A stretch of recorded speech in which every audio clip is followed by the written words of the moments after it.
Hello, fellow island riders. Well, I should say good morning. It's quite early in the morning. It's around, it's just a little bit getting on to 7 a.m. And we are at the Mooney's Pond Trail. And I'm so sorry for the low light. I swear to God, dawn is starting to break on us here, and we're gonna have a little bit more light to go. But I wanted to get out super early because, you know, that's when the trails are, you know, really worthwhile. And I wanted to check this one out for a while. For the longest time, I commuted to work past this trail every day, and this is quite far out in the country. We're near Pools Corner, but just outside of Munster with 2 around Peaks. And if that doesn't give you any kind of indication of where we're located, we're out east, basically. So it's a really good trail. It's a nice one. And this is our first little trail hike for the season, so I wanted to keep it light. But I also want to talk about some other things. I wanted to talk about why we do things unnecessarily difficult. In particular, I wanted to talk about why we do, or why I enjoy doing wild camping.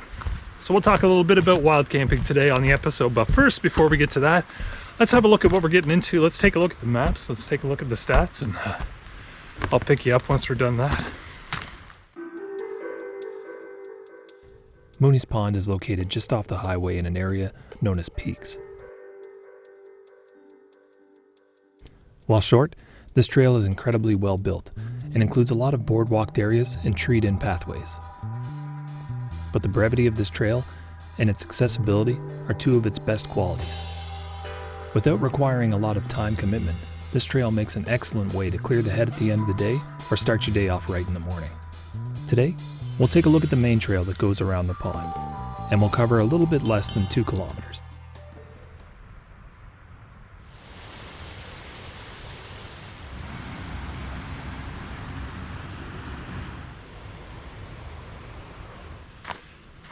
Yeah, I was excited when I first woke up this morning. I saw that there was a nice fresh snow coming down. So I figured probably be a great time to get out and start doing a little bit of the hikes this season. I really enjoy hiking around Prince Edward Island. There's so many really cool little hikes like this that you can do, and it varies so much on the island. So that's why I kind of want to take, you know, these moments and these videos to kind of share what kind of hikes you can get into out here, because they vary so much, like I said. For example, this trail is one of those trails that I like to say is quite accessible. Like, I mean, if you take a look at the trail itself, it's very wide and it's really close to the roadway. And sometimes that kind of ruins a trail, but not in this case. Mooney's Pond is such a great little spot, primarily because it has a lot of spots where you can really enjoy the pond. Like, you see the little outlook there.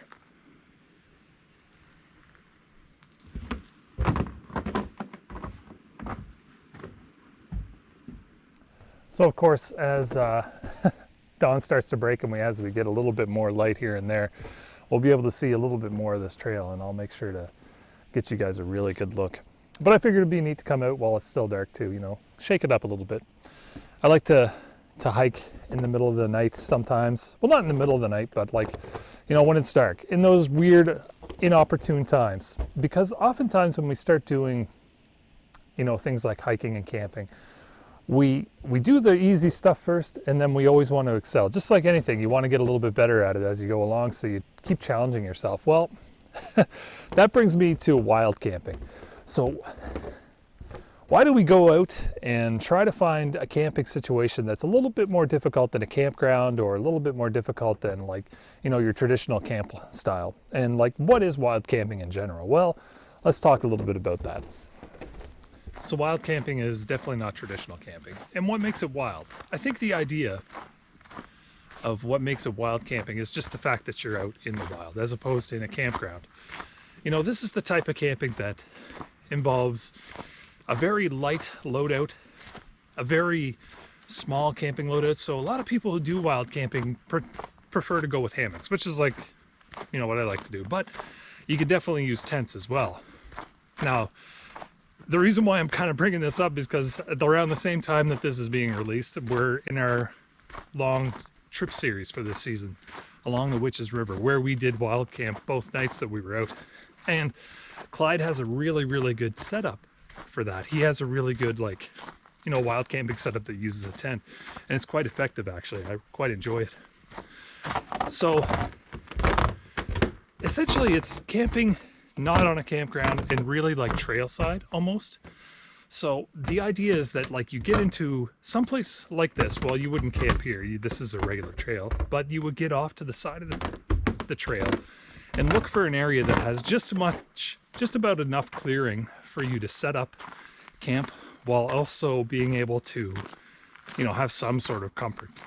Wild camping, there's not a lot of fires. So you don't set up a fire very much because, for one, you like to have light discipline.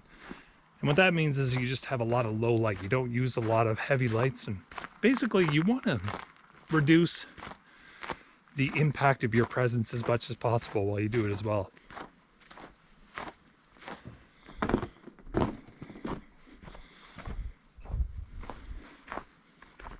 So for me, wild camping is just, you know, all I've ever known. When I was a kid growing up and we used to go camping, we didn't go to campgrounds at all. We just did, you know, trailside camping. We just camped as we, you know, hiked along the trail. And even then, those trails themselves, those little camp spots, they had little designated camping areas within that little trail system that they had. Like the Dobson Trail, for example, it has sort of, you know, unwritten or unmarked spots that are like, you know, notorious camping areas. And that's wild camping for me. The other aspect of this, the other thing that makes wild camping is just, I don't know, it's really hard to put your finger on it, but you're just outside of the norm with it. So why would you want to do that? Why would you want to get outside of a campground? There's a lot of amenities that are great at a campground. You have, number one, you have access to washrooms, showers, firewood. There's designated fire pits and everything. So having a fire is not an issue. So why give all that up?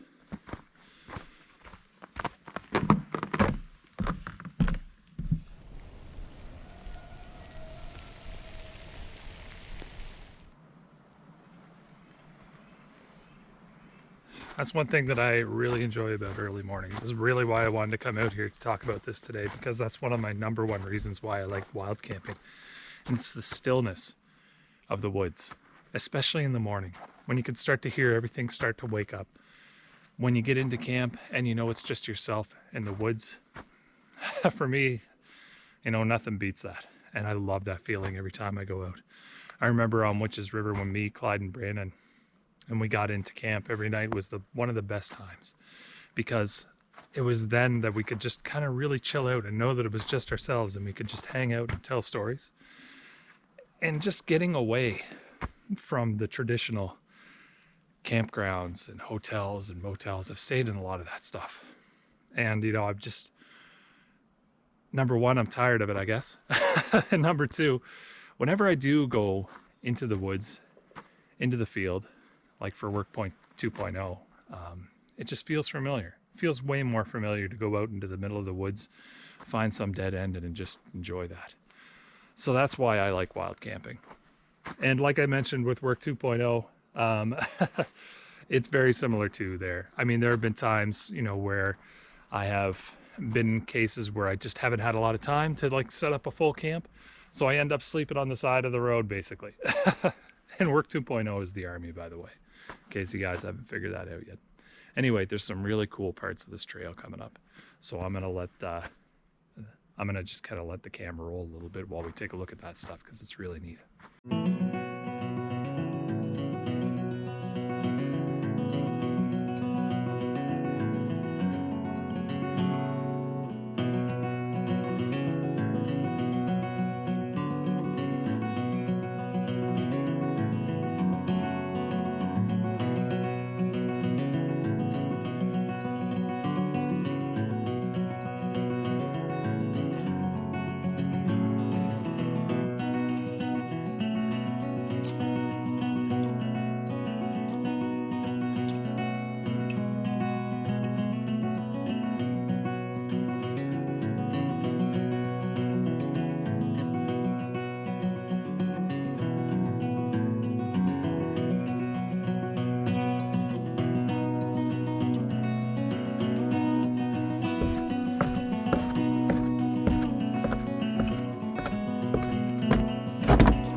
So like I mentioned, Mooney's Pond is a really, really good accessible trail, but it has a lot of really awesome, well-built sections to it. Like, look at all this woodwork. Look at all these lookouts that you have and all the like trails and the stairs. A lot of work went into this trail and it is so beautiful, but it is almost like a little bit of a hidden gem. So you come out here and you're driving along the side of the highway, not in what we consider a highway in PEI, basically two lanes with grass on either side of it. And you keep seeing these signs every morning on your commute as you head out towards Montague or Pools Corner. And they say Anderson's Pond, Anderson's Pond. Well, that is your cue to go and have a look, because, I mean, this is what you'll find. Another good little spot to sit and fish. Now, as we explore where the end of this trail comes out, let's talk about how to determine where a good wild camp is, how to find a good wild camping site. Now, my approach to it is a little bit of a combination. I usually plan an idea before I head out on the bikes for a wild camping site. And that usually ends up having me look at the road maps in combination with some satellite imagery. So like Google Maps, kind of like the image that I used to do the map situation there before. So if this right here wasn't a public trail like it is right now, if this was just some dual track that we'd found in the woods, this would be a wild camp site. Now, how am I going to identify it? Now, again, like I'm going to say, this is an actual trail. You're not allowed to camp on trails here in Prince Edward Island, so don't camp overnight at Mooney's Pond. But here are some things that I can show you that'll indicate why I would set up camp for the night here. All right, so number one, it's off the trail. So the trail that we were just on, we just deviated from it here to find this location.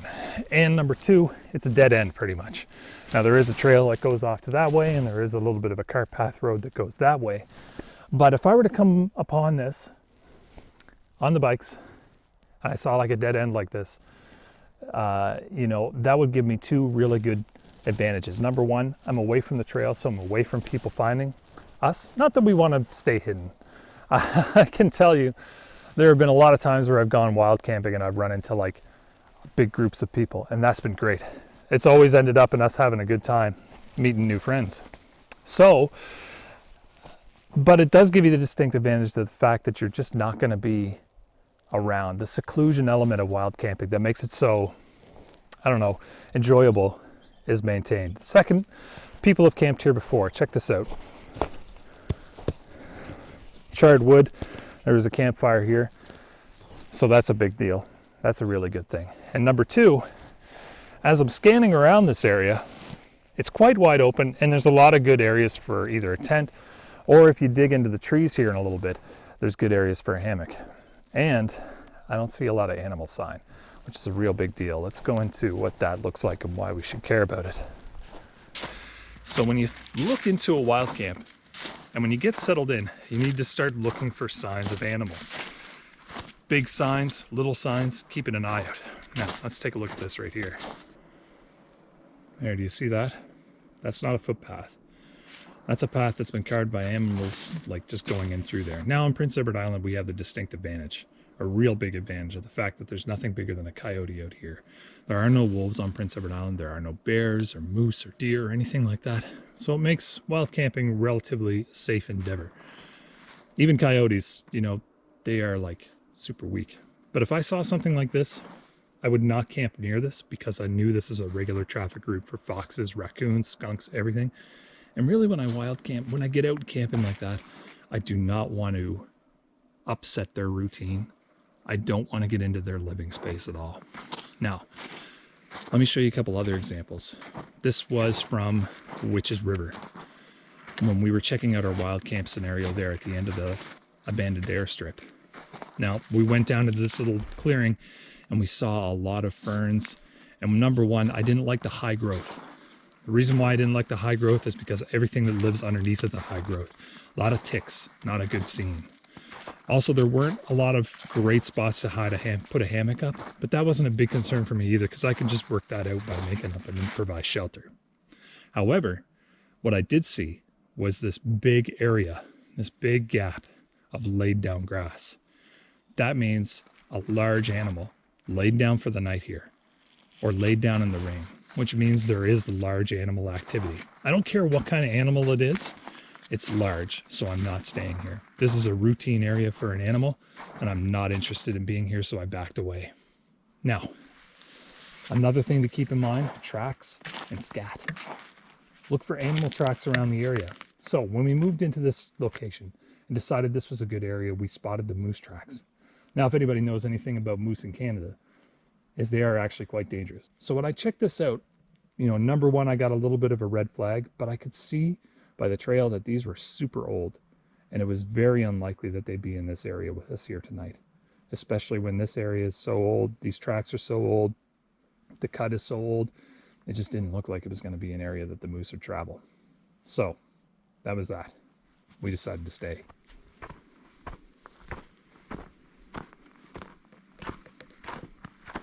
Such a great little trail in here. I love it when you get a real nice dusting of snow before you hit the trail. Oh, it looks so good. Makes everything look just that much prettier. That's why I really enjoy doing these hikes in the wintertime. And the last element of wild camping that I really consider is respect. Respect for the land, respect for the environment, and respect for those who own that land and who keep it looking as beautiful and natural as it is. Wild camping and camping off trail like that is an excellent opportunity to get in touch with nature again, to slow your heartbeat down, and to really enjoy, what the woods and the forests have to offer.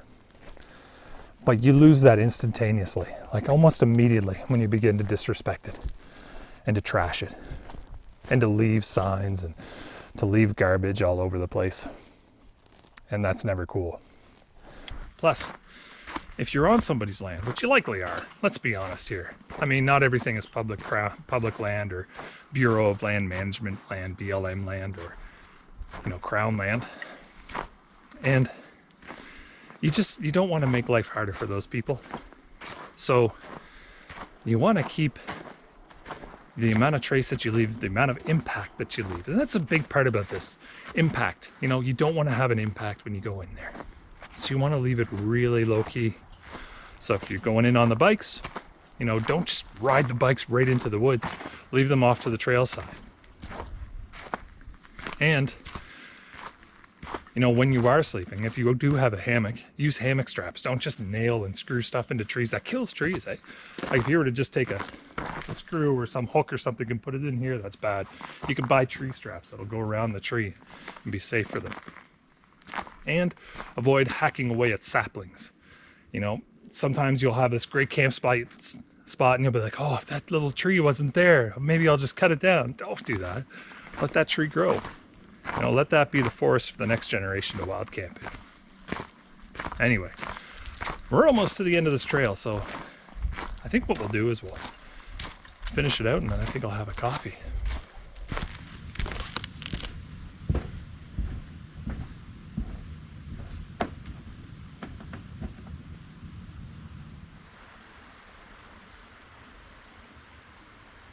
So I think that's going to do it for Mooney's Pond. I hope you enjoyed the trail. I hope you enjoyed coming along for a little winter morning's walk here with me. And if you're interested in doing wild camping, definitely there's tons of YouTube videos out there for it. There's lots to explore.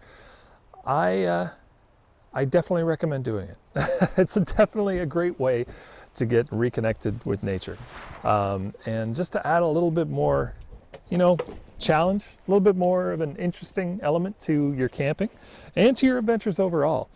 For me, I think what I'm going to do right now is I'm going to get all set up here and have a coffee, because it's been a while since I've had a coffee, and maybe since yesterday. That's not good. Anyway, I'm going to have a coffee, and I'm going to sip that up while I enjoy this nice little brookside view here and tranquility, and And then after that, I'm going to head her home. Anyway, until the next adventure that we're on, I hope you have a great day. I hope you're having a really good winter. Hope you're having a great off season from riding the motorcycles. If you are interested in coming along on some of the motorcycle adventures that we do go on, by all means, we have new videos every Mondays, and I encourage you to subscribe to join the ride with us. Anyway, until then, take care, folks.